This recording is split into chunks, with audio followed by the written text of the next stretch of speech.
अल्लाहु अकबर अल्लाहु अकबर अल्लाहु अकबर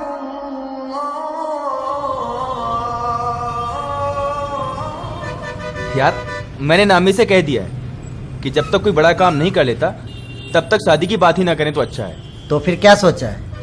सोच रहा हूँ कुछ बड़ा काम करना चाहता हूँ, बड़ा बिजनेस स्टार्ट करूँ। देख, उसके लिए तो पैसे भी ज्यादा लगेंगे। क्यों ना कोई छोटी सी शुरुआत करते।